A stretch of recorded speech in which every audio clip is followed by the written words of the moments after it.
Across the Murray-Darling Basin, we have lost 90% of our native fish populations since the European settlement, with a large number of native fish species now threatened and in some cases locally extinct.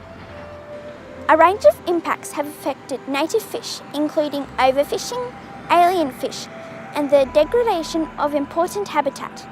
To help bring native fish back to our waterways, we need to ensure that we manage activities on the land and in our rivers to create healthy catchments, which will result in healthy native fish. Educating kids about their surroundings is critical in ensuring the future management for our catchments. The children at Calrossy Anglican School ventured out of the classroom to touch, feel and observe the environment, helping them learn firsthand the impacts that are affecting our waterways and actions that we can all do to help bring back our native fish. To ensure healthy waterways and healthy fish populations are maintained for the future, native fish need to be protected throughout their whole journey, from eggs to juvenile to adults.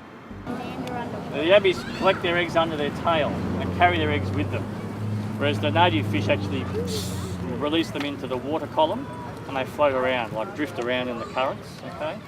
And then they start feeding on the microscopic zooplankton. They grow up to a size of about 5 millimetres and then they're ready for stocking. Now in the hatchery, we actually induce the females and the males, we actually inject them with a hormone. It's a natural hormone and it mirrors what happens under natural conditions. So the fish think it's flooding and they think the water temperature's rising, and so they move into spawning condition, and then we put them in tanks and then those juvenile fish grow, and then we put them out in ponds and they grow bigger. They grow to this size.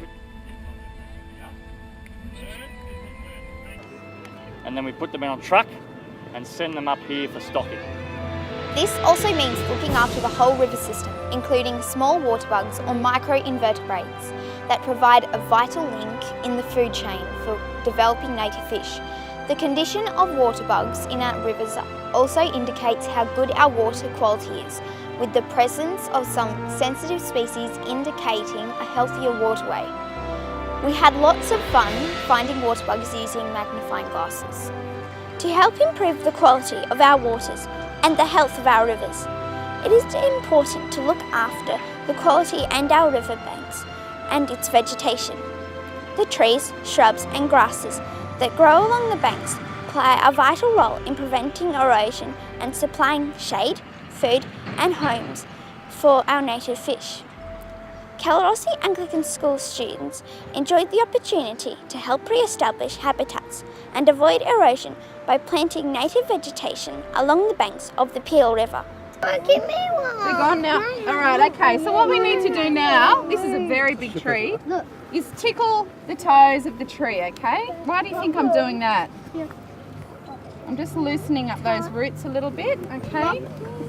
Now we very carefully lower it into the ground. Now we need to push the soil in around it so that the tree is just below the level of the ground, okay? So we're pushing on all the soil. Now I'm warning you, you're going to get your hands dirty and that's a good thing. Okay, now I need some steak. Is there any bags around? Yep. Okay, so we need to put stakes around the tree to protect the tree. So we go 1, 2 and 3. And then we're going to put the bag on top. Now this is hard because it's a big tree, but you just kind of do the best you can.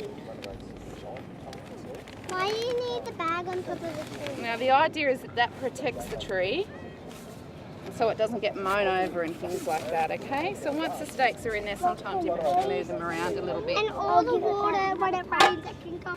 A healthy catchment also gives native fish a better chance to survive the threat of alien fish.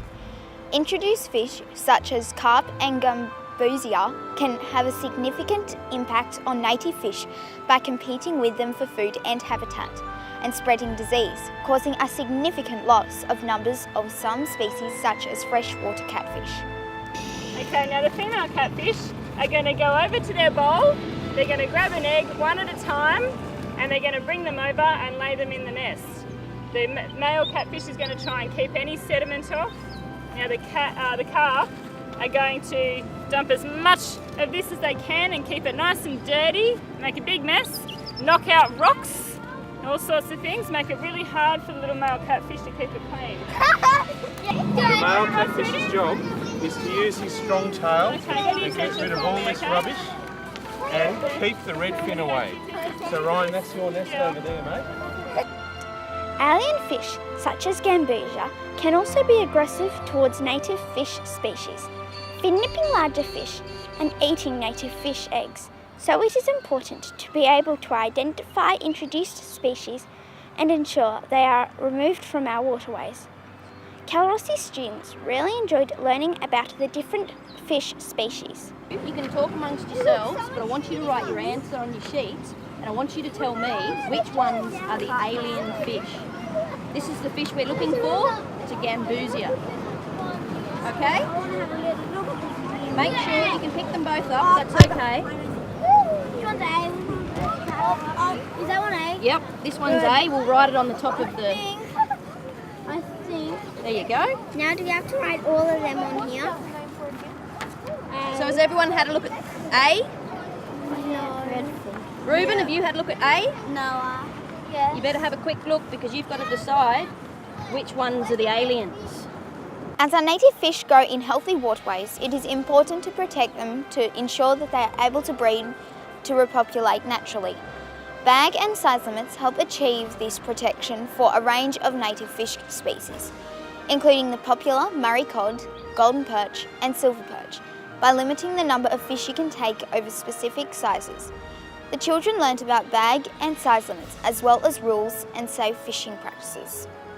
That's it, that's a Murray cod. See, this one's a Murray cod. So if you catch a Murray cod, you're allowed to take one home 60 centimetres.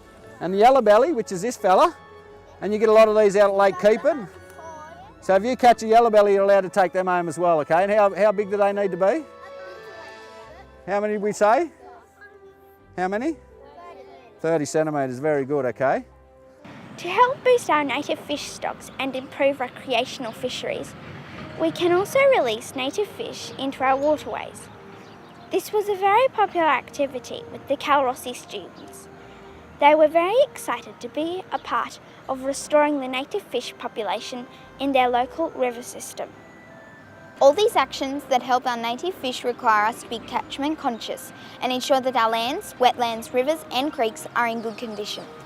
We need to look after our waterways when we use them, keeping them clean, removing alien fish and obeying rules and regulations to enhance our native fish resources by getting kids out of the classroom and down to the river to learn more about these aspects, as well as getting involved in on-ground action, just like the children from Calrossy Anglican School did. We can ensure a healthy catchment for the future, which means healthy rivers, healthy fish and healthy communities.